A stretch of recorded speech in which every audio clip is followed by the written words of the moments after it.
Hi, welcome to Bari Nation, where we support the bariatric community with humor, humility, and honesty. You've just tuned into a podcast that welcomes you into a community, a resource center, and a safe place that powers your journey towards personal wellness. Our goal is you leave us today feeling hopeful, inspired, and ready to live your best bariatric life.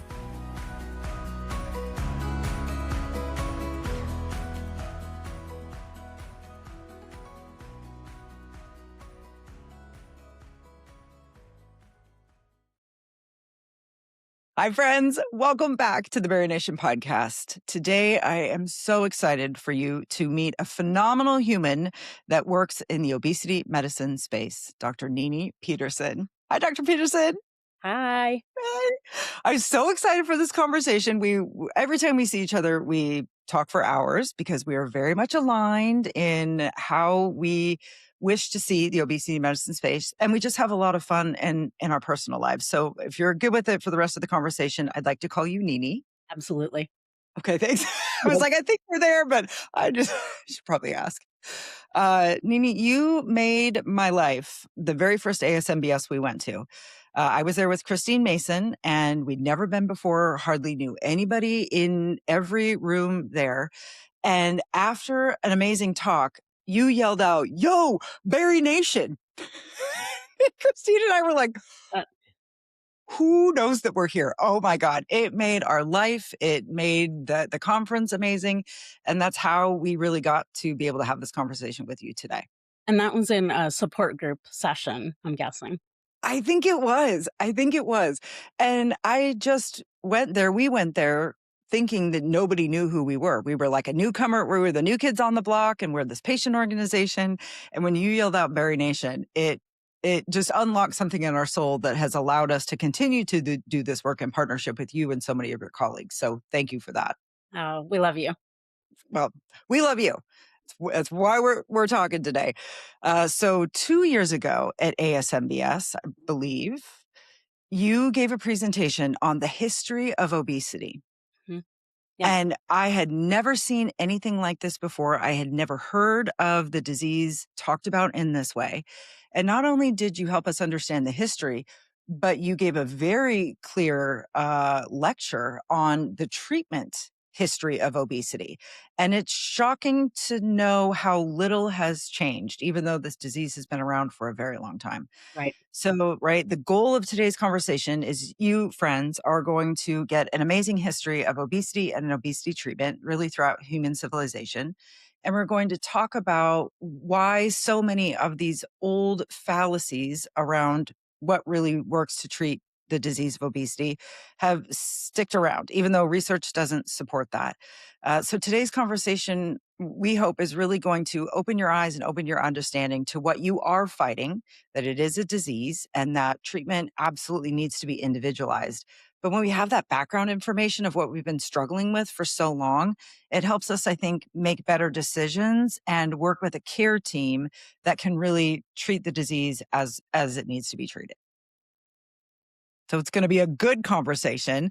Absolutely buckle up, my friends, and just be prepared to, I guess, be a little bit in awe and feel a sense of pride for yourself because you are doing the work to treat this disease. And it's not easy. It absolutely is not easy. So before we dive in, Dr. Peterson, Nini, will you introduce yourself to our friends? Yeah. So I'm Nini Peterson. I'm a clinical psychologist. I am from South Florida, but I currently have been in Cleveland, Ohio for the last 10 years. I work for the Cleveland Clinic. I always tell patients, don't ask why, I just keep moving farther north. But here I am. I moved here for the job. It was an absolutely great decision personally and professionally. But I remind my own patients, check on me in February. Questioning who the heck moved me up here. And you may go over my bio. I have a master's degree in exercise sport sciences. You can see a nice elliptical behind me. I tell my patients that I still struggle to exercise. And so I'm very open with some of the same things that I deal with. I've been working, or I guess I should say training in treatment of obesity as a psychologist since 2002. So I've been able to see the changes in treatment or some of the changes that things haven't really changed, and some things that Yes. changed in more than, my gosh, that makes me feel really old, 20, close to 25 years. Hey, this is how you reach wizard status, right? Like, this is how you become as smart as what you are. You do the work for a long time, and that's a good thing.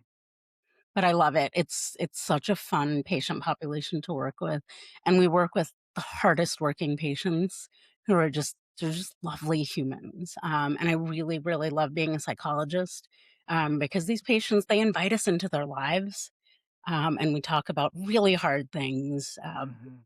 their fears, their concerns. We go in deep, but we also get to really cheer them on and be like, again, cheerleaders Yeah. as they're doing the work, right? Yes. Yes. And We oh, at Obesity Summit, you and I had a very long conversation about the importance of walking alongside patients. And you advocate for that every step of the way.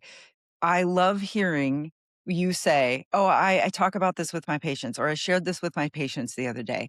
I really think you go above and beyond sharing to open up this connection because you deeply understand that when you're connected with somebody, care can happen at a deeper level, and it almost opens the door to ongoing care at a higher level. I my patients tell me all the time, they're thanking me, "Thank you so much for this." And I'm like, "I haven't done anything," right? This is not where the magic happens in my office. It's you taking that information, you go home, you're practicing, you're doing the work. I get to ride alongside you, right in the front seat of the car. So thank you for allowing me to do that. But don't forget, like you're doing it. This is all you. It is a very powerful stance to be, right? Like you and I, we've been in education forever. We have all kinds of degrees hanging on our walls, and you and I both know that when we made our biggest gains academically and probably even personally, it was when we did have that person in our life that that was there for us, that was walking alongside us, that was cheerleading us on, but also helping us navigate when things got weird, where we didn't know where we were going, or we made a mistake. Right? Right. To have that person to go, this is normal. Like you didn't mess up as bad as what you thought you did, right? Like let's just recalibrate. Let's shift this direction, but it's all good and I'm still here for you. So important. So important. So important. And that's actually going to be part of our conversation today as well. So, Dr. Peterson, are you ready to dive in? I am ready. Okay. Oh, this question has been top of mind for me for 2 years and I'm so excited that we get to share it with all of you. Tell us about obesity throughout the history of human civilization. And I come with a good slide deck, so am I able to share that? Yes, absolutely. I'm a visual learner, and I so love it. that's something I really enjoy.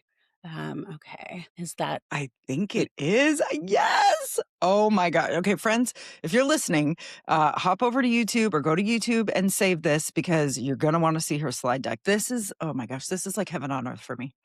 Okay, right? thank you. This just says the history of obesity and treatment. So, as you all know, obesity was recognized as a disease in 2013 by the American Medical Association. But Hmm. what we just talked about, I'm going to show you that it's existed for a really long time. Okay, so these are two pictures of um, two famous carvings from the Paleolithic era. We have the Venus of Hohlfels, that was created from an ivory tusk, and the Venus of Willendorf, which is carved from Oolitic limestone. Um, and you can argue, yes, that these depict fertility goddesses more so than obesity. But I'm going to visually say this is maybe one of the first times in art that we're seeing larger body shapes. Hmm. Okay, so in ancient Egypt, here we have the typical lifestyle, right? A diet of bread, honey, beer, and wine, and limited activity. Sign me up for that, right? Hmm. So the examinations of royal mummies, on the other hand, showed that many of them actually had obesity, tooth decay, heart disease, diabetes. And April, when you think of Egyptian statues, picture in your mind, okay? In Yeah. your mind. I'm guessing you don't think of this, right? Give me a moment. Is this who you thought of? No, not at all. So this is Hemi Unu. He was an ancient Egyptian prince, and it was believed that he was the architect of the Great Pyramid of Giza. And for people just listening, he has more soft body features. Yes, that is But this is not what we typically think of. no. So most of us think of these pharaohs. So we have Yes. top Ramses II, Amenhotep II. The bottom is Akhenaten and Queen Nefertiti. Yes, right. Very slender, very chiseled, very muscular, right? Yes. And so I think these might be the first types of filters or Photoshop, don't you think? I was just gonna say, like, that previous slide you shared, it's like, oh Mhm. my God, we've been sharing the highlight reel for Yep. millennia. So, and if you're going to carve me, right, from millennia, carve me looking like this. Mm-hmm. So that stays around forever, please. Now, if we look in India, this is 500 before the Common Era. This is Shushruta, who is the father of surgery, and he described what we now call type 1 and type 2 diabetes. So patients with type 1 diabetes, they were found to be more emaciated, they suffered from dehydration, excess thirst, a loss of appetite, while those with type 2 had a larger body shape, poor diets, bigger appetites, and soporific tendencies, which is drowsiness. Now Oh. he observed that type 2, patients with type 2 diabetes, that's what we call it now, it was common in people who were overeating, especially with sweets and fatty foods. And this caused other illnesses, right? And a shortened lifespan. And you can see on the bottom his treatment recommendation: fasting, exercise, and depilatory measures. Basically, that's the first eat less and move more. I was gonna say, oh my God, eat less and move more. So so our modern world is just a mirror of what was happening 30, 20, 500 years ago. 500 BCE. And again, in a different continent. Okay. Oh, I didn't even, Yeah. yep. Yeah, Nope. geographically, this is all over. And that's Okay. where I was born. We moved to the States in the 80s. In ancient Greece, we have Hippocrates, who recognized excess weight results in premature death. And he recommended diet, exercise, and lifestyle changes, uses of emetics and cathartics. I'm going to call these the earliest obesity management medications. Okay. Wow. The remedies are organic, they're natural, they included a lot of juices and mild laxatives. There was one that was wild honey and donkey's milk. Okay. Oh, okay. In ancient Rome, Galen described polysarcos, or people with much flesh. And so he recommended, here it says, strenuous running every morning, followed by a warm bath, light meal, and more physical work. So eat less and move more.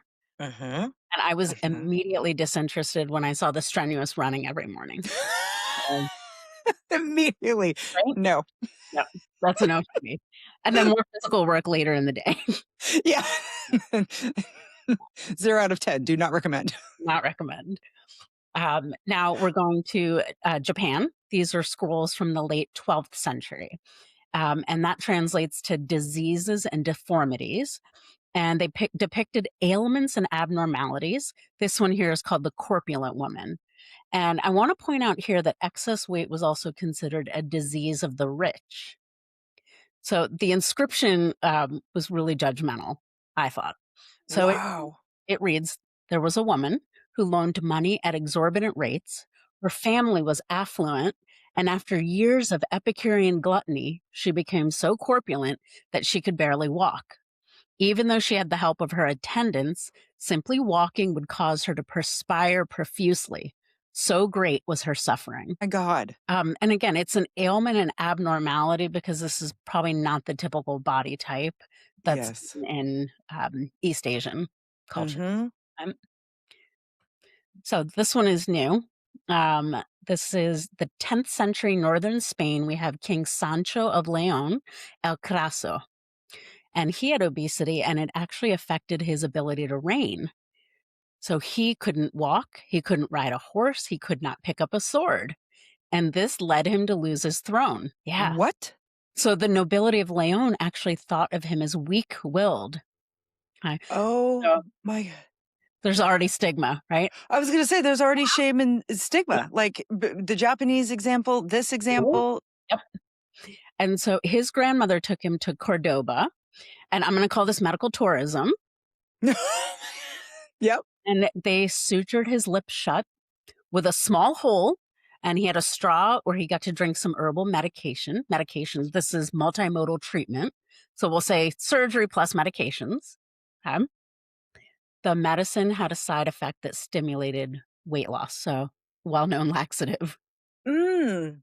Oh my, mind blown. right? Mind blown.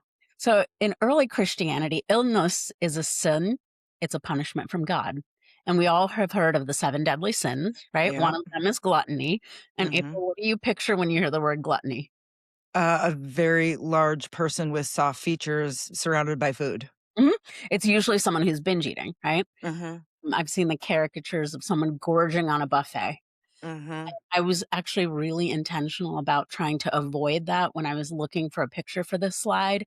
But even this one that I found, it has a fork and a knife. Oh, Okay. yeah.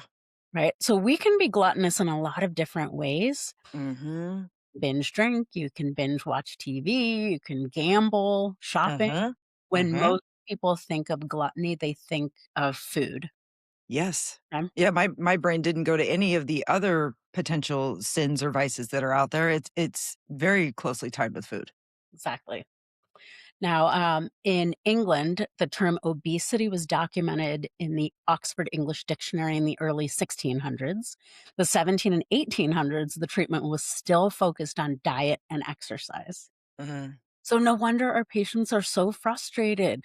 It's Mhm. 26 and they're still hearing, eat less and move more. It's advice they've been hearing for thousands of years. I feel like it's built into human DNA at this point. It's like we know that this will not help because all of our ancestors have tried it and it didn't work for them either. But there's no other solution. And if you look back, really, this was maybe the understanding of this disease that Mhm. what you can see is, oh, people eating this type of thing, these types of food, they're weighing more and they're not exercising. Yeah. Clearly, we need to focus on that. I'm going to fast Yes. forward. This is a study from 2023, and we're going to stay in England.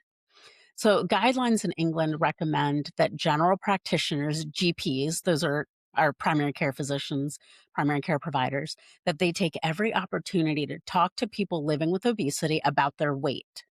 Because there is some evidence that even brief advice is associated with some weight loss. Okay. Big question in this study was, what advice are the GPs actually giving? Mm. So they analyzed 159 audio recordings of consultations, and there were kind of 4 clusters. The first, I'm sure you're not surprised, was advice on diet and physical activity. Mm. And it Not was shocked. highly varied advice. Mhm. So here's an example: reduce your carbohydrates and move more. The implementation tips were like, use a smaller plate. There was signposting support, and that's where information booklets. Here's a referral. Here are some resources you can look at or read and read. And then fourth, the style of advice that was shown, it was rarely personalized.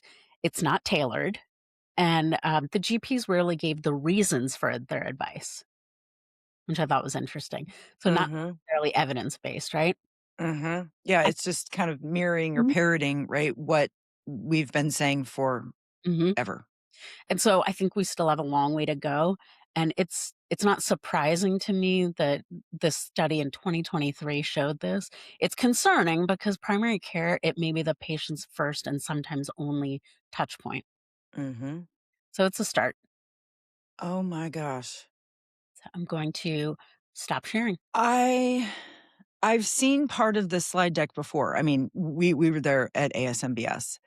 But what you have made crystal clear is that really the shame and the blame that we carry as patients is nothing new. It has been there since obesity, right? Since human civilization.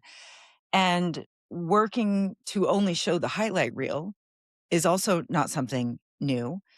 And yet the treatments that were offered really up until today, into this very Mhm. modern age, was based on what you could observe from the outside. Really. There was no understanding, there was no connection to something internally driving what you were seeing externally.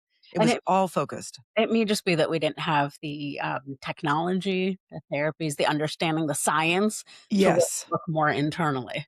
Yes, 1,000%. But yet the science has changed, right? Our ability to understand the impacts that it's making on that granular individual, right, cellular biological level is kind of here now. Mm-hmm. Yet the conversation remains stuck back in 20,000 years before Common Era. I was fascinated by this. I thought it was just so interesting. Why do we have such a hard time breaking away from this? I'm not even sure how to answer that. It's ingrained in people, ingrained in practitioners too. My training again started I was in my master's degree in exercise sports sciences, and I got an opportunity to work down in the clinical psychology department on a study that was looking at standard behavioral therapy. So just behavior change. We call it Mhm. intensive behavioral therapy, IBT, and versus cognitive behavioral therapy Mm, for obesity. okay. And I had such an amazing time. I learned so much, and ended up looking at that doctorate instead of just staying in the exercise psych realm. But Mhm. training, again, 2002, very much focused diet and exercise. Now, Okay. I'm a psychologist. I don't prescribe medications. I never will, and I'm certainly not operating on anyone. So my wheelhouse is let's work with individuals with group treatment, behaviors, and some of the cognitive aspects of this. And at the time when they looked at all of it was still considered a complex disease, and we don't know Mhm. enough. But there was this thought of the rates of obesity have increased exponentially, Yeah. 70s, 80s, 90s, 2000s, and I'm sure you've seen those heat maps, Yes. of the US, and they just click, Mhm. and you can see it getting darker and Yeah. darker in places. In Yeah. graduate school, by the way, in the early 2000s, it didn't have the original ones didn't have class 3 obesity or BMIs over 40, and it may Yeah. be that they weren't tracking it, but the ones you see now. Yes. But the idea was, well, genetics can't change that quickly, right? In 20 years, 30 years. So it has to be something going on with patients. They clearly need to eat less and move more. But Mhm. there was an idea of that the environment has changed Yes. too, right? We're not hunting and gathering our own food. No. You can get No. nowadays you can get DoorDash 24/7. Yeah, you basically don't have to leave your house ever. Yeah, you don't have to do much. And I'm sure you may have heard of what we call an obesogenic environment. Yeah. So that was coined, right, to show this is an environment that actually promotes the disease of obesity. Yes. Our environment And is very easy to eat unhealthy foods, yeah, and it makes it harder to exercise. You have to be very it intentional. you have to be very intentional. Our modern life, and I forget who I was interviewing recently, but we absolutely talked about that, right? Our modern life is almost designed to be the perfect environment for obesity to thrive, Mhm. right? It's like it's almost built for that. And I not with intention, but Right. when we look at how rapidly and how um different modern life is for me than even 50 years ago, right? 100 years ago. It's no wonder that the disease has these opportunities to present itself more to thrive because unlike right how our society adapts, it's kind of learning to adapt with us. It's almost like we're Yep. carrying it with us at the same rate of speed that we're advancing. Right. And there are studies in, epigenetics looking at what's happening from your ancestors and what that's like bringing, Yes. right? Because Yes. bodies are meant to survive famine. Yes. We're not meant to necessarily lose weight. No, no, we're not built for an environment of abundance. We're built Right. for an environment of scarcity. Mhm. And when all of a sudden you pluck out that you, the person who is built for scarcity, and you drop it into a world of absolute abundance, yeah, that's going to make some things look and feel very, very different. And if we look at our patients that have had a metabolic and bariatric surgery, they're the same thing. They're operated on, right? But then you pick them Yeah. up, claw machine, and put them right back into this world where Yes. fast food still exists, right? Your birthday is still happening. right? Yep. My Yep. patients that have kids, I say, "Are you gonna get rid of the kids after surgery?" Only one person's tried to take me up on it. But right now you have a smaller stomach and Yes. still have your kids. How are we gonna make it work together? Oh my God, dude, that claw machine analogy, no wonder we get Huh, we recover after surgery and we look around and go, "Oh my g right, I don't think I can do this." Yeah, you're right, because you literally are just dropped right back into that same scenario that you were before, but we're asking you to to not live in that same environment. We're almost asking you to, like, right. I don't know. Oh my God. Right. And think about it's not a brain surgery, right? You've heard that all the time. It's a Oh, stomach yeah. surgery. Yeah. Uh, the most difficult behavior that patients have told me out of everything you asked me to practice beforehand, do you know what the hardest thing they said? Oh, I could take a Mm, some- guess.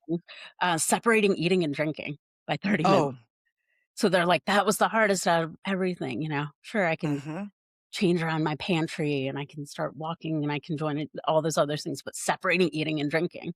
And I say, that's why I want you to start practicing now because Yeah. you're not going to wake up from surgery saying, now I don't eat and drink at the same time, Yeah. unless you grew up doing it. Yes. And I think what makes that such a popular answer is that I think for me and for many people, life after surgery gives you a break from hunger, right? From those hormones that kind of drive that hunger. And you just become aware that you are not as tight. You're just not thinking about food or eating, right? That part of your brain for some people, myself included, just gets shut off for a while. So then you're focusing on, well, what is the most difficult thing out of this? Because all of these other things have gone away. So yeah, to not eat and drink at the same time, that at the time is absolutely the biggest, like, oh, this is so weird. But then you adapt to it. And for me, once I adapted to that, right, the hunger returned, the thoughts returned, life became normal again, right? I was healed. And just as you said, I'm in the exact same environment, I'm in the exact same system and the exact same routines that I've had my entire life. Those didn't change. I got a break from thinking about this big thing, but nothing else changed. And this is why we need that. It's a chronic care model for Yes. obesity treatment that it's not, have surgery, bye, good luck. Uh, Yes. we, I tell our patients, surprise, you've joined into a marriage with our Yes. team. Like, we expect to see you yearly. And even if you just come back once a year, just to check in, Yeah. my patients, we call it an oil change with me. Just coming in, I think I'm doing fine. It's my oil change. So I ask them, has anything gone on? Nope, just my oil change. Fantastic. Oh my God. And checking Freaking with you. Yeah. That's genius. Yeah, because even if my car's running fine, I'm still taking it to the Subaru dealership because it's time for my oil change. I think it's going well, but just wanted to check in. So that Wow. first year, there are a lot more touch points, right? Most Yeah. patients are coming back. They see the surgeon 7 to 10 days. They have appointments at 1 month, 3 months, right? 6 months, Uh-huh. Uh-huh. 9 months for some programs, at 1 year, hopefully 18 months. And programs would recommend yearly after that. But that milestone, the little mile marker, oil change sticker, right? That's what's the 135, 136, Yeah. etcetera. But I tell patients you can always come back in between if you need help. That's what Yes. we're here for. Yes. And that is so hard to do. And I'm gonna just well, my situation was different and unfortunate timing, but I had surgery and then COVID shut the world down. So I had no follow-up care with my initial team. And I'm sure if situations would have been different, it would have been fine. But I went into surgery thinking I'm gonna eat less and I'm gonna lose weight and everything will be great. And when things were not great, when things were actually terrible and horrible, I never thought of telling my surgeon or my care team this. I lived in shame and blame because the surgery was supposed to fix everything. Why am I not fixed? And nobody was able to prepare you for a pandemic, right? I No, mean, none of no. us were prepared for that. No, nobody was prepared for that. Nobody. But I do know that my bariatric Bible, the binder that I got, Mm. did not help me understand why I was so almost violently angry at not being able to eat bigger amounts of food. They couldn't tell me why I was grieving. It didn't even have the word grief in it. There were so many things that were not included in that binder. And I think it's people ask us all the time in Barry Nation, right? Either through this podcast or in the community. Well, what can I do to prepare? How can I make sure that I do everything right? And it's like, you actually are doing everything that you possibly can do to prepare.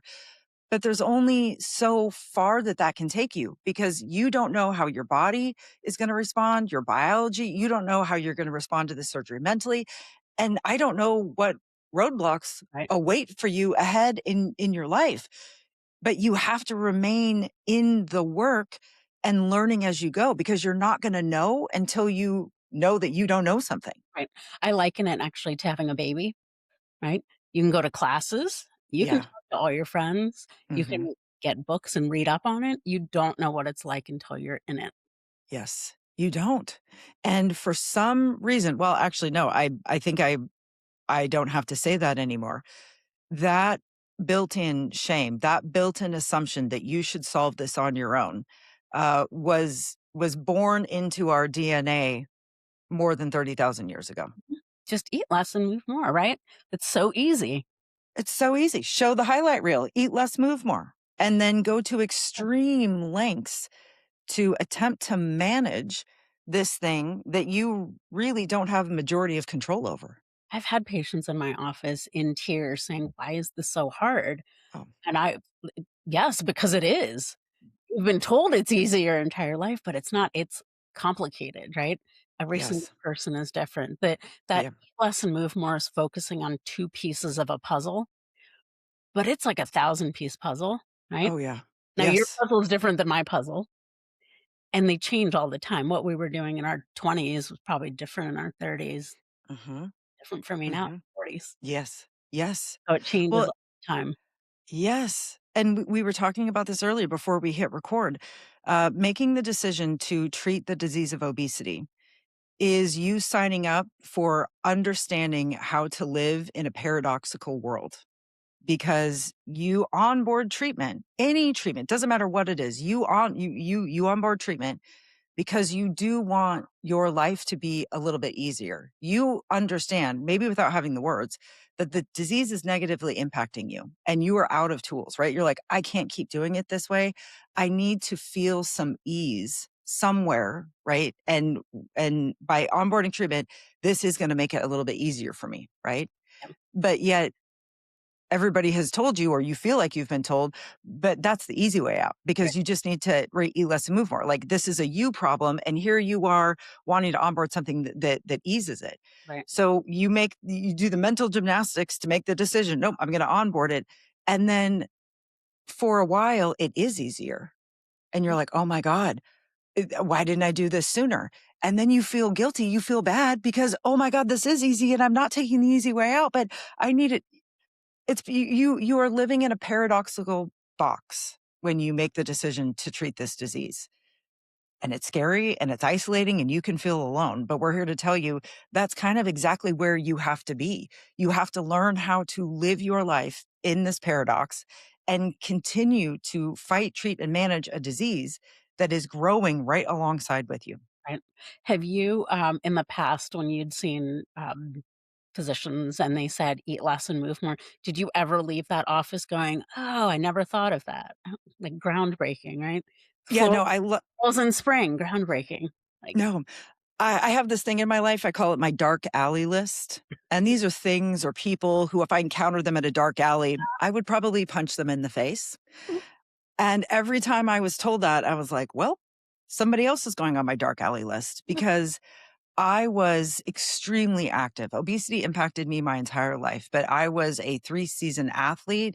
My mom prepared home cooked whole food meals almost every single night. I never bought lunch at school because it was made for me. My family is healthy. And then I mean, devoted hot yogi, walking and running 5K marathons. I was doing eat less and move more. right, And every time I sat in front of any physician and they were saying, "Oh, your weight's up. Your weight's up, right? What are you doing? Like, you need to stop doing right. drive-through food. Cut down on your Starbucks. You really need to." They never ever actually believed what I was saying. Hate that. because I hate that too. And everything in my life medically was blamed on my weight. Mhm. And it has, I mean, it has ruined parts of my life, and I've had to come to accept that. There's nothing I can do to change that. But that's why I'm so passionate about having these conversations, because I went through it, and that means other people are going through it or they are about to go through it. And we have to learn how to put the disease of obesity in a box on the shelf and say, this is something and this needs to be addressed. Yeah, I might have these other things, but if you don't address this as what it is, I can't continue to come here because you're not actually helping me. And going back to the genetic piece of it, we recognize more about the the impact of that now. Yeah. And I'll tell you back again when I was training, when people said my body, my body's like fighting me, because we've heard that forever, right? I can Yeah. do everything, and I'm keeping up with the same diet, and I'm exercising, and it's just not moving. Uh-huh. Thought at the time was like, "Ugh, they're just blaming their genetics, but clearly it's like not working hard enough." And so it was really mixed messaging. Oh my God. I can look back to, I'm my family is like a living museum. We have lots of history on our family members. And there are people who have obesity on both sides, all the entire tree, right? But that was never talked about, right? It was never this family discussion. It was, there's something wrong with you. You are not doing the right things to control this. Never, not once have I ever had a medical professional tell me, "Oh, you have the disease of obesity. I'm going to send you, to an expert. I'm going to refer you out." It's always been that, It's like and they almost don't know how to broach the topic. they don't. But Hopefully now. oh my God. I still have some interesting stories to share on that. But I talked about this with your colleague, Dr. Thompson. I recorded with him recently, and we were talking about, right, what can a physician say? What can somebody in the medical field say if they don't know how to talk to their patients about weight? And it's actually a pretty easy script, right? Mhm. If any one of my physicians, any one of my clinicians would have said, "Hey, April, I know that your weight is really bothering you. And it's kind of bothering me too. Like, I don't have any answers for this, but I think you might have a disease. Mhm. It's a disease called obesity. Right. And I want to refer you to an obesity medicine specialist because this is just out of my realm of expertise. But I know that you're suffering and you're frustrated and I'm frustrated." Even just saying, "This is what I'm seeing. Would you like to talk to somebody who specializes in this?" Right? Because I understand, you and I both understand as a professional, I don't ever want to say I don't know something, Right. right? I've spent my life trying to understand this, and people are coming to me, especially in the medical field, right? Like, I'm supposed to be the one that has all the answers. So I get that as a professional, you don't want to say I don't have the answer. Ooh, I But say if you don't, no. Ooh, which is why I love you, that's actually not in my area of expertise. However, let me figure out who to talk to. right? And we have so many great ways that we can say it, like, that's above my pay grade, or I don't have a piece of paper on my wall that says that. Like, there's so many fun ways that we can deflect No this. expertise, yes. Right. But I get that still exists. But the other side to that coin, because it is not just an issue in the medical field, is our own advocacy. We have to take responsibility for the questions that we ask and for the care that we ask for. Your friend and colleague Heidi Bernarchuk, in her conversation with us, said there's research out there that says it will take a patient 13 years before they talk to their primary care provider about excess weight, about the disease of obesity. 13 years. Because I'm sure anytime they've talked about or broached it or it's come up, it's been Yes. here, eat an apple and don't eat apple pie. Right? It's the same stuff. And if you are a person who has been diagnosed with the disease of obesity, or you think you might have the disease of obesity, we just want to acknowledge you are doing monumental efforts. You are putting in so much work each and every day just to get through it. So I understand how it says to ask somebody who's already working beyond their maximum capacity to now have a conversation that might not be comfortable. That's difficult to do. I get that. One of the other upsides on the flip side was that we didn't have as much medications and treatment options as we do now, right? As we do now. Right. Yes. So I'm going to loop back to the history part. So behavioral therapy, intensive lifestyle therapy. That's my training again. One-on-one or groups. It's really focused on really the diet and exercise piece, physical activity, fostering those skills for weight loss, weight maintenance. That it actually goes back to the 1800s, 1900s. Oh, Behavioral therapy, but used for weight management, 50s and 60s. yes. But think of gradual behavior change, shaping behaviors, building confidence, rewards and reinforcements. Behavioral training, think of if you were training a puppy. Yes. Okay? Yes. Behavioral treatment goes Yep. back really far, but for weight management, 50s and 60s. Medications, they started out with really thyroid medications back in the late 1800s. Uh, Oh, it kind of showed, oh, there's something going on internally, metabolism, thyroid is linked. Then the first one that came out is called dinotrophenol in the 30s, and it was a fat burner. Uh, oh, and really, so it created thermogenesis, right? Burning fat, okay. Okay. highly toxic, and it caused fatal hyperthermia. And guess what? It was used in pesticides and explosives. Oh, Yeah, so that was not used. Amphetamines were kind of bigger in the 30s and 40s. mm-hmm. Phentermine came around in 1959, Oh, and more targeted therapies, really in the 2000s, 2010s, were when we started to get some of those combination therapies. So we're learning more, right, yes. Yep. about treatment. I was able to work on the bupropion naltrexone called Contrave. Oh, yeah. It's a phase 3 trial back in, I think I was on that study, 2009, 10, 10, Wow. 9, 10, running behavioral groups.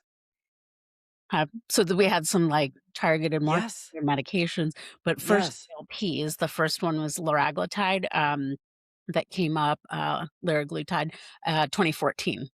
Okay. They're newer, Yes. but they've still been around for a while, For a and while. probably at least, I think if talking to my obesity medicine physicians, I wanna say there's more than 15 new drugs that are being created or developed at this time. It's a Yes. really exciting time for obesity treatment. The first bariatric surgery was actually in the mid-50s. The first Roux-en-Y gastric bypass was in the mid-60s. I thought it was in the 70s. So when you said this before we hit record, I was like, I didn't know it had really been around that long. Mhm. And of course, the treatment, the technology, how we are educating patients Yeah. or all of the follow-up things that we do now, Yes. there are things that have changed even when I was, like, training. I mean, It it has to. feels like it's changing by the day. It R- has to evolve, right? We have to evolve with the science. The maybe frustrating part is that it's not the fastest route. Yeah. It's a No, it's a circuitous, right? it This is is. Well, great. Just kidding, we gotta take that off the market, and yep. Yep. what's been the same, though, is that foundation of behavior change.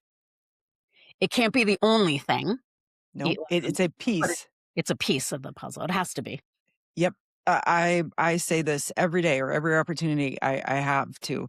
The only reason that I am successful, and when I say successful, I am metabolically well. My labs in like I am as healthy as I have ever been. The only reason that I can say that today is because I had the community and the education and the support groups. I consistently focus on the behaviors that I need to really make a part of me to continue to fight and treat this disease. Because as I age, the disease is aging with me and it's showing up in new ways. Mhm. And I don't have access to medication and I don't have access to revision. But what I do have access to are the things that are in my control. And that is it's the behavior, it's the mindset, it's the nutrition, it's the movement, right? It's those pillars that I can lean into.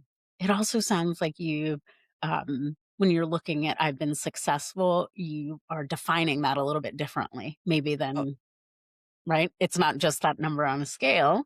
No, nope. I had this exact conversation with Melanie Lindell. She's the Bear Nation Foundation secretary last night. And this is a current struggle, and I've talked about this publicly. But my labs that I had done, right, my regular checkup 6 months ago, wonderful PCP, very much enjoy him and his care, and my labs came back great. And instead of a phone call or a follow up appointment, I got a MyChart message, and he's like, "Everything's great. Nice job." And I was like, I don't understand this. So I demanded an appointment because I was like, something you're not telling, like, what? And sitting across from him, and he's like, April, you are extremely healthy. Your cholesterol is exactly where we want it to be. You have, blood pressure is great. Your bone density is through the roof. You could work a little bit on your muscle mass, but all of your vitamins, everything was in the green. And I just looked at him with this face, and he was like, "Why don't you understand me?" Yeah, And I was like, what were you not hearing in there? what I was hearing was, but I'm not at the weight that I want to be, but my body doesn't look the way that I want it to be. And I'm not going to allow myself to acknowledge that I'm actually well because of that single number and of how I look. So dangerous. Yes. And I acknowledge this, and thank goodness I have very safe places to talk about this.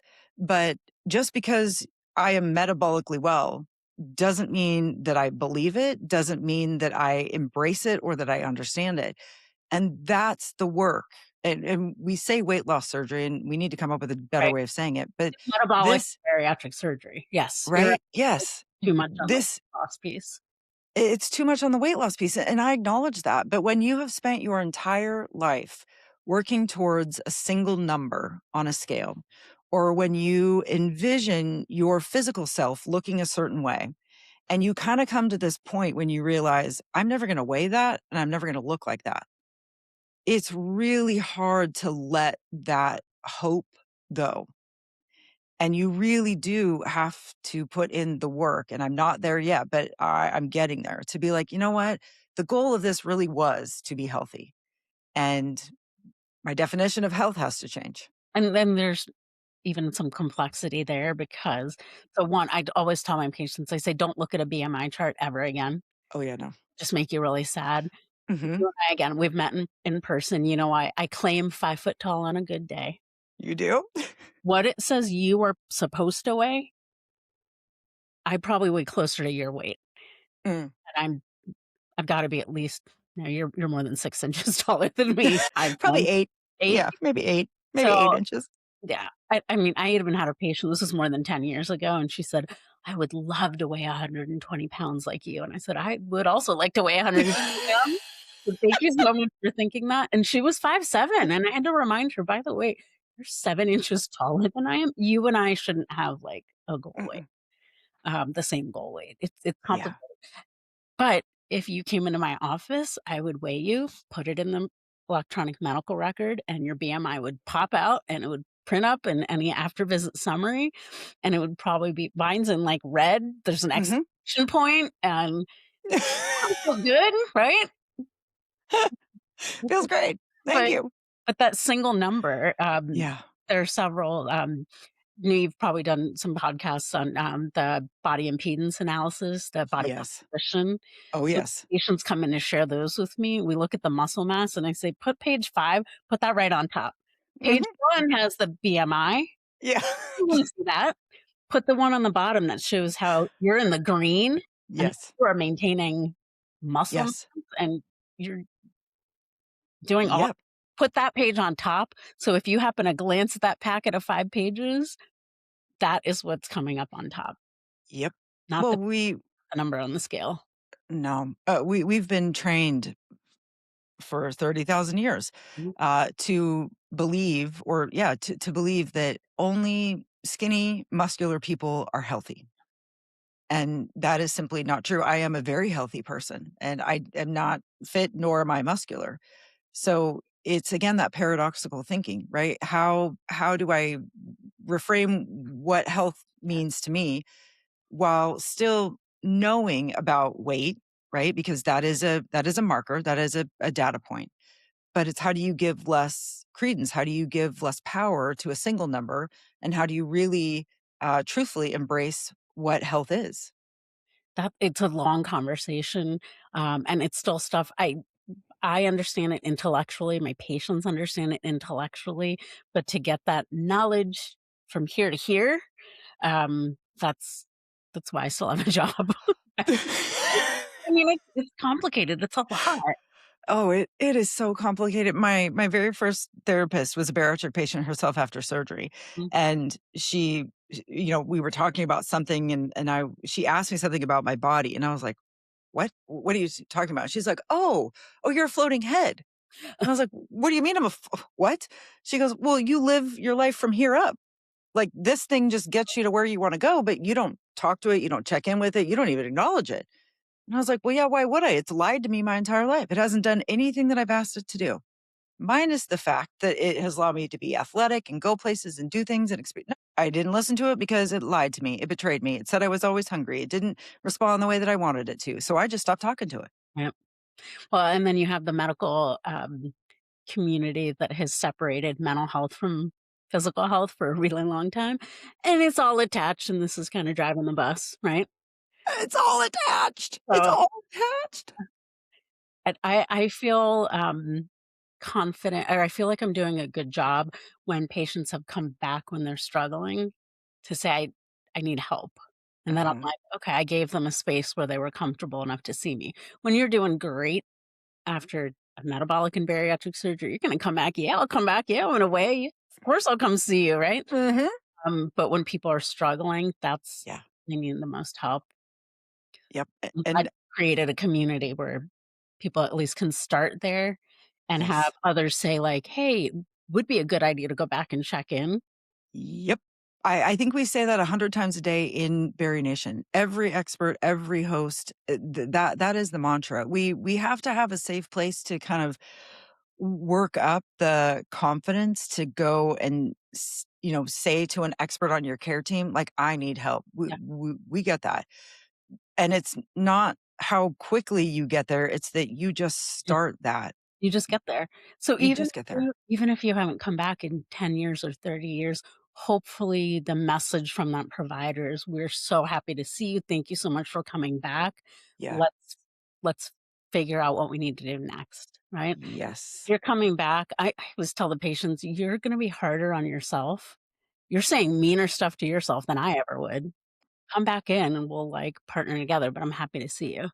Yes, and that's a powerful message that we are hoping to amplify. I know that many people have some medical trauma Mhm. from, right, the things that have been told to them by medical professionals. I get that. I've got a lot of anger towards that as well. But I also know I can't do it without them, Yep. right? So I have to get over that, and I need to seek out care because I am finally healthy and I want to maximize this health, right? I want to live my fullest, best life. And the world needs the best versions of us Mhm. each and every day, Right, especially now. And if the disease is taking hold again, and if you don't know what to do, it's ask for help. That's right. what you do. And coming in, again, asking for help, you and I have talked about this, patients tend to underestimate the risk of living with untreated obesity, and they Hmm. tend to overestimate the risk of having surgery. And so even right, one, you've gotta ask for help. What am I gonna like, what are my options? But hopefully you're coming to people that can guide you. Yes. You as an And this is, individual, right? Here are all the things we have available, and also looking at the barriers. Your insurance may not cover X, Y, and Z, but you have to know the pros and cons of yep. each. And for you, like as an expert, I would like to guide you in this. This is what I think is helpful, but where would you like to start? Yes. Right. If you're not Too ready, often. yeah, if you're not ready, And it's not helpful. yep. Too often the person, the patient thinks we are not in the driver's seat, but we actually are, Mhm. and we have an opportunity to invite somebody to sit alongside us in that passenger seat, and that's really how you get this care because you're absolutely right. We said this 1,000 times, right? obesity is individual. It is going to interact in your body in different ways. So how it impacts me is not going to be how it impacts somebody else. So it makes sense that my treatment plan is going to be different from yours. But there are some underlying things that every treatment plan needs. And that's exactly what we're talking about today, right? It's that behavioral Mhm. health. It's the mental health support. It's the mindset work. It's the movement, right? Right. It's the metabolic wellness. It is the food you eat and the water and the vitamins and the whole food versus it's all of that. Yes. Will you say that one more time? Because the overestimate and underestimate, because it is just so important.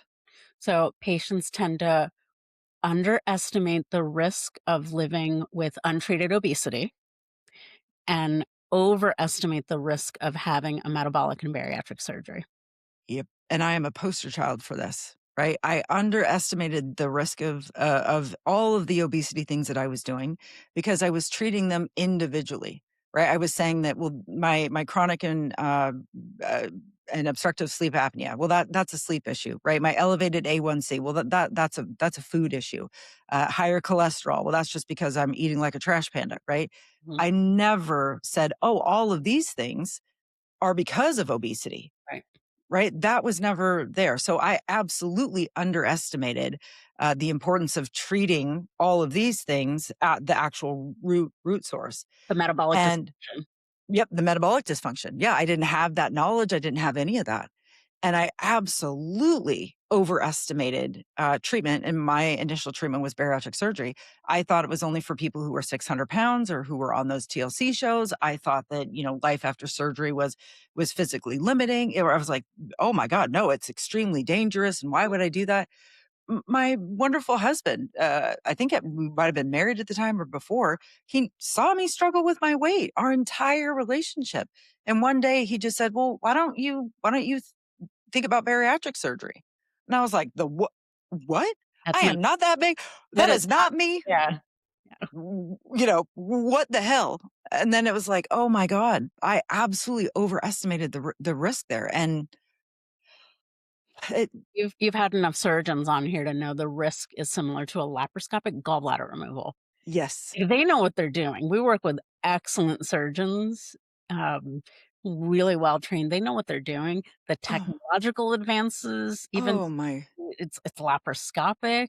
I mean, It's unbelievable. And I think it was Dr. Cribbins. He's joined us on the show many times, a phenomenal partner for the foundation.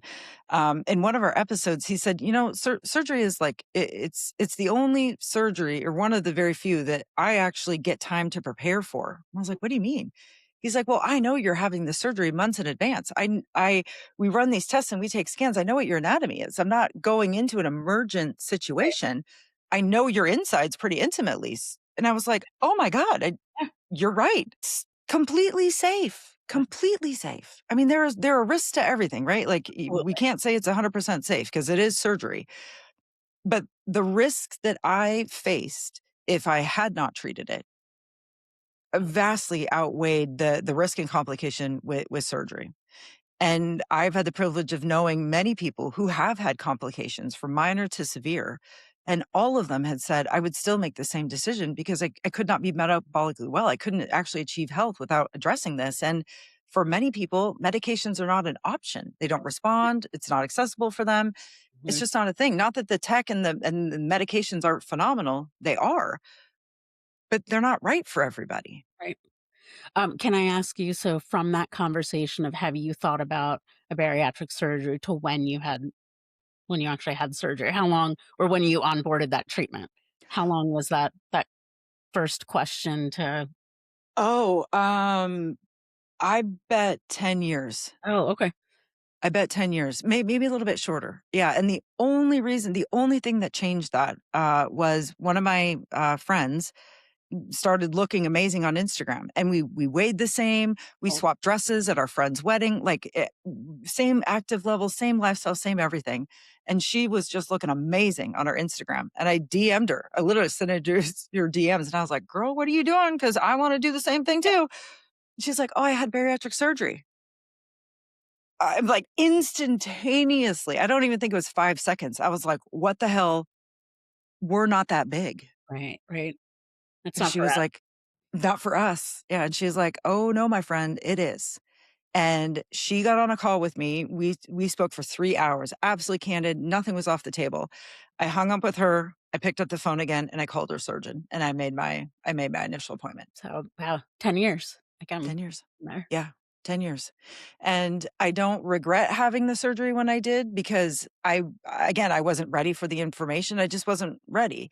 But I've onboarded it. I'm continuing to learn. It remains one of the best decisions I've made in my life uh, because the disease has to be fought this way. So the timing piece is really important too. One of the first surgeons I ever worked with, he always said, a good surgery at the wrong time is not a good surgery, which I Yes. like, oh, I didn't think about that. Again, it's not the surgeons that I worry about. They know what they're doing. I Mm-hmm. They've got this down to a science, and Mm-hmm. they the surgeons are gonna do a good surgery. Yes. But is it Yeah. coming at the right time? The right treatment at the right time for the Yep. patient? Yep, the right treatment at the right time. And I share this with full permission. My husband is attempting to have bariatric surgery as well. His disease is impacting his life in a lot of different ways. But it also took him about 10 years, right, to make this decision and get there, and to see him kind of go through the mental hoops, and then finally make the decision to get there. I do realize if he would have made the decision to have surgery when I did, his outcome probably would not have been the same Mhm, because again, right treatment, right surgery, wrong time. mhm, And I just think that when I had it, I could say truthfully, I have tried everything. right. There was not a single diet, pill, exercise, you name it, that I had not tried with fidelity. And I got to the point where I was like, there is nothing left except bariatric surgery. And I think I needed that. I think I needed just permission to be like, you really truly have tried it all. And I don't want to continue to waste time trying because it's like the new diet comes out, but it's just like the old diet 5 years ago. They just put a new name on it and added broccoli. Like Right. it's the same thing. It's the same thing. So I absolutely understand that. And the other thing that I know is important too, which you have research on, if you don't have the right care team, if you Yes. don't have the right person or the right people supporting you, you're not going to stick with treatment or you're not going to go through with it. So there is a phrase that I love, and I stole it from my postdoc mentor. And so this is really in the psychotherapy realm, but I think it works well just in healthcare. Um, Therapists are like ice cream. Some people like mint chocolate chip, some people like strawberry. It does not mean that one flavor is better than another one. Part of it is a fit. You have to find your right flavor.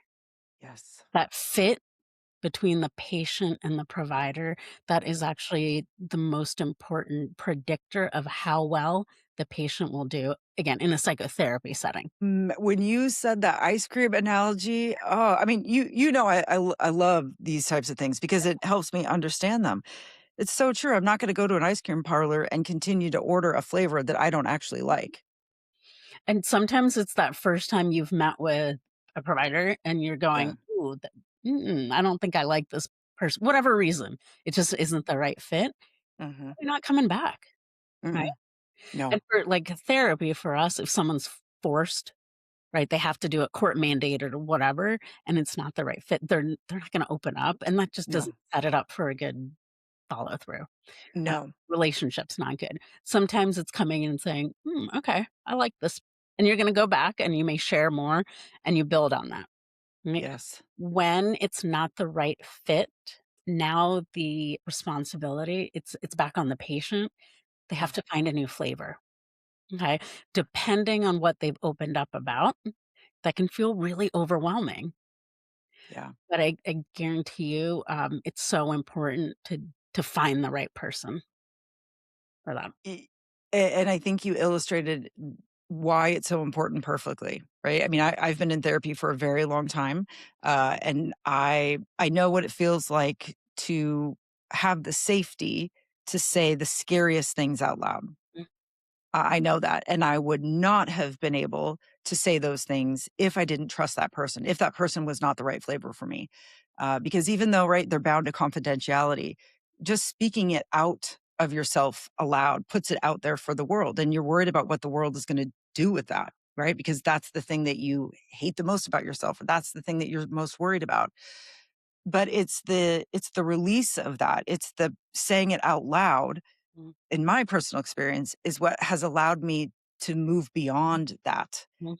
But if I didn't have that safety, if I didn't trust that person, I would have never said it and I would have never moved beyond it. So you felt a genuine connection in the I room of, did. okay, this person, I think they get me, Yes. right? Yes. So you got And to, yes. And I appreciate you also saying that, right? Like once you realize that they're not the right fit, the onus unfortunately is back on you. yeah. And again, like what we've already said, we acknowledge that if you're fighting the disease of obesity with or without treatment, you are doing way more work than what somebody else maybe isn't fighting is doing. So we're asking you to do something else.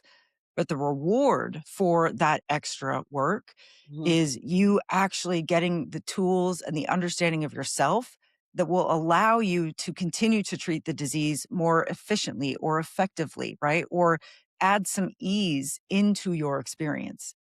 That's what you do it for. That ice cream analogy, I just can't. And I know it's hard for people because you just don't want to believe that, right, you really do have to work up here. I'm pointing at my head. But it's where the work lives. I think if you ask, like, especially patients who are post-op, they'll come back and tell you, I had no idea how much it's this, and it's so much mental and the Oh my emotional. God. Like it's so much of a part of my like life after. Yep. Yep. Like, no, So we're important. That's why we have. very important. That's why behavioral health providers are part of the mix in That's there. kind of why, it's an important thing. And I know, Nini, you're stepping into a big leadership role at ASMBS. And I have a feeling your mission in that role is going to be to really look for ways to reconnect, right, this behavioral health side with the physical treatment of the disease of obesity. And not But just behavioral health, but I'm going to call out my IH colleagues, integrated health. yes. I mean, the dietitians we work with are excellent. We Oh have my really God. great collaborations with our nurses, our obesity medicine physicians, obesity medicine nurses, APPs, and also our surgeons. Like Yes. we all work together. Uh, Yes. so hopefully, patients, when you're coming to a program, you can see, like, okay, this team actually they talk, Yes. they know each other. Yep. It's not just about the single expertise, it's that interdisciplinary care that is Yes. we can't do it just one-on-one. No, again, I was talking with somebody recently. I mean, it might have even been today in therapy because I still love my therapist, and I said I've gotten to the point in my health where I feel like there's so many things going on, but I'm really tired of piecemealing out my care. Right. And I absolutely want that fruit smoothie approach, right? I want a team that understands. And your friend Heidi gave us that, right? I want a team that is looking at me as a whole person, not as single bits and pieces. I I think want the whole puzzle, not the piece. that's Lillian, Dr. Lillian Craigs, do you know our dietitian friend? So she always says, "We don't wanna just be a fruit salad, I believe. Yes. We wanna be a Yes. smoothie." Yes. It So was we the always best. with smoothies. Oh my gosh. Heidi Bernarchuk shared it on the podcast episode that she did with us. That's why I'm thinking about her. Mhm. So thankful for that because it's true. It's just true because it's more exhausting piecemealing it out. And yeah, finding a holistic care team can be challenging, but they're out there and they're Mhm. becoming more popular And because I it works. Yeah, and I have to know enough a little bit about I have to be able to talk about, here are medications. I don't prescribe, here's what I know, here's what I don't know. Yeah. That's a great question to ask this person. I've learned a lot from my dietitians. I'm not a dietitian. I play one on TV, not really. But I know enough. But, coming back, this Yeah. is what I know. But that's a great question for the dietitian. Make sure you're asking them at your next appointment. Fabulous. Right. Again, we talked about this. You and I both do not have a problem saying that is out of my realm of expertise, but I know some phenomenal people who it is. Mm, And that builds trust and that builds connection. And care happens when that connection and that trust is there. That is the bridge to really holistic wellness. Freaking amazing. Okay, Nini, I got to ask you this question, and I know I'm going to throw you off a little bit. It took me 2 years to get you to join me on this podcast, and It was fabulous, as always. I mean, I don't know why. This is me. It's not you because, again, you light up a room anytime you walk in. You make me so happy anytime I see you now. When I get to see you in person, it's fabulous. We have the best conversations oh always. my God, the And best. me in my own head, right? With all my fancy diplomas on the wall. I was like, I don't know, April, do I have enough to say on a podcast? Like, clearly I could. Clearly, you could fill an entire season. You could fill an entire season with your knowledge. Oh God, you are born to lead. You are born to teach. You have a phenomenal gift of helping us understand very complex things, right, that are happening in the world. But when you give us the history of the why, like you did today, it really changes everything. I mean, I just know that this conversation is going to help so many of us drop some of that shame and blame we've been carrying. And when we see that this is a narrative or talking points that have just been repeated forever, I think it's easier for us to go, I'm not listening to that anymore because my ancestors 20,000 years ago didn't work for them now, and it's not going to work for me Or today. just that idea of like, oh, it's not me. I'm not crazy. I have been hearing this my entire life, and it's just, Yes. the Yeah. pace are far ahead. Yep. Yep. And I absolutely agree with you. There has never been a better time in the history of human civilization to tackle this disease than now. The treatments are the safest that they've ever been. Technology is allowing advancements that were never once envisioned. Mhm. And it is now. The time is now because we know that this is not a you problem, a you issue. It is you fighting a disease, and that disease needs and deserves medical care and treatment. All right, my friend, what's the one thing, and we've talked about a lot, but what's the one thing that you're hoping people are leaving with today? To advocate for yourselves, and asking for help is a way to do that. And it's okay to come back It's at okay to come back. any time. Oh, the return is what matters. The Right. return is what matters. Oh, thank you so much for joining us today. I loved this conversation, and I hope that you will join us again. Yes, thank you for not giving up on me. When I was like, "April, I don't know." I came back. I came around. Okay, You here I am returned. around. It just took you how many years? Couple years? That's fine. I mean, at Obesity Summit, I was like, either I'm going to kidnap you and you're just coming home with me and we're going to do this at my house, or we can schedule this. And I mean, I'd love to entertain, but a later date. Friends, if anything that Dr. Peterson said today sparked a question or a follow-up, or you would like to continue to learn from her, please send us an email. It's hello@barianation.org, not .com, and that's changed because now the Bari Nation podcast is a production of the Bari Nation Foundation, which we are so excited about. But we would love to invite Nini back. And of course, if you have those questions or this follow-up, or you would really like to dive deeper into what she shared today, please let us know so we can extend that invitation to her. And the slide deck that she presented will also be included in the show notes. So if you'd like to see it again or have it for your own, we'll link it down there so you have access to that. But yeah, Dr. Peterson, again, just thank you so much for joining us today. Thank you for your candid, your honesty, and for all of the amazing work that you're doing with your patients. Thank you. Appreciate you. All right, friends, we'll see you in the nation soon. Bye.